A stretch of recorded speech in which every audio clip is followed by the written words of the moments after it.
There's a multitude of factors in deciding why I wanted to do this, but namely because my parents, when they immigrated to this country, I mean, they were farmers back home. Their parents were as well, and we had an opportunity to come here. And my parents came with their hopes and dreams, bought a little roadside motel in Mena, Arkansas.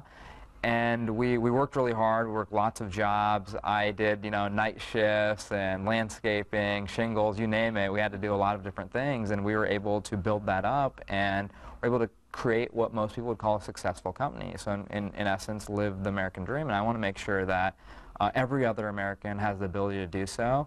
And also that I don't think that very many people from my generation are getting into politics in the way that they should. I mean, we're the future of this country. And to be that, we have to get involved in the political system. And I think on top of that, we need to have innovative entrepreneurial thinkers in Congress so we can actually make effective decisions. Well, and that's where a lot of businesses are going. It's, startups, it's entrepreneurship. And so what would you bring to the platform? Obviously, you usually don't see, you do have sometimes businessmen who will be candidates, but you also have that entrepreneurship background too. Yeah, and I think that makes me really unique to this candidacy is that, I bring a lot of this new economy with me. I've been able to create startups throughout the state of Iowa, in Cedar Rapids, in Cedar Falls, Iowa City, Des Moines. We've been funding companies that are transforming their respective industries. And I think that's really important. And so now how do we transform government? How do we transform politics? And I think that's really exciting to me to start figuring that out. And I've been listening to lots of voters, and we've got plenty of great ideas on how to continue to move the needle on jobs, the economy, and namely the new economy, as well as diving into education, post-secondary education, immigration reform. There's a plethora of other issues that we'd like to talk about.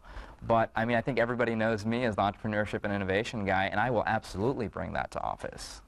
So what would be, I guess, your top platform? We were joking about the glasses, but Sure. If someone was to ask you, what's that one thing that's going to maybe set you apart from the other candidates? What's going to be that on your platform? Yeah, and I think it will be the fact that I am an innovation entrepreneurship geared candidate, and that I'll bring that to office. And I think that just having that mindset and being solutions oriented is going to be huge. I'm not going to be someone who goes, I don't have to do this, I want to do this, because I want to go to Washington and not have to continually think about my next election.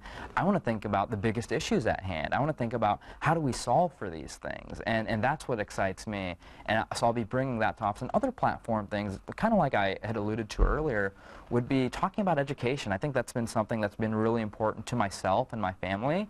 And how do we enhance post-secondary education?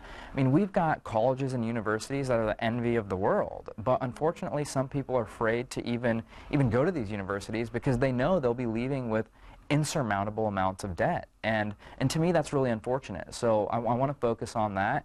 And lastly, and not last because there's plenty of things to talk about, but another thing that I think I'd like to focus on is also immigration reform. Because, I saw firsthand at the University of Iowa, I had plenty of friends who were some of the best and brightest that I'd ever met from countries around the world. And as soon as their education was done, they had to leave. Some of them actually tried to start businesses here, and because of that, they weren't allowed to stay. And I don't think that that's the right way to go about things. I think we need to keep these people within the United States. And if they want to create jobs here, why not let them do that? So I'd like to focus on that as well. And I'm sure you're going to get a lot of comments and feedback from especially, the younger generation. How are you going to grab the older generation, though, especially maybe if you're looking at other candidates who might be a little bit older and they might be, attracting more of that older generation just because, there's that older ideas? That's a great question. And I've been noticing that as I've been touring the district and I've been meeting with every county chair, every legislator, as many activists and voters that I possibly can, that they've been resonating very well with my message. And they've been very excited to see someone who is not only, they like seeing that I'm young and I bring youth to this race, but I think they also see that I have a decade of being in the private sector and creating businesses and jobs and pushing agendas that they care about, and making sure that we're talking about income inequality and pay equity and all of these things that are important. And so I think overall it's been kind of a burst of energy, because I know a lot of people are looking to revitalize this party, and they've seen what happened in the last cycle, and so they're excited to see a candidate who brings a lot of energy and youth to this. So I think that there's a lot that we can do for the older generation as well, and I think that so they're seeing our campaign is a very well-organized effort, that it's something that they're going to be proud to be a part of. So going forward, you have about, a little over a year now, but what's kind of your hope, or what are some things that you're planning to do to get the word out? Sure. I think this candidacy will be a lot different than what anyone else has seen. I'm friends with people who have ran really outside of the box type campaigns in the past. I think we're going to bring a mix of what people do in past winning campaigns, as well as other innovative ideas as well. I mean, we're going to be on the ground as much as possible. I'm going to try to meet as many voters as I possibly can. I'll be in every county as often as I can be. I'll also be able to bring people who are really interested in this candidacy, who are willing to provide the resources for us.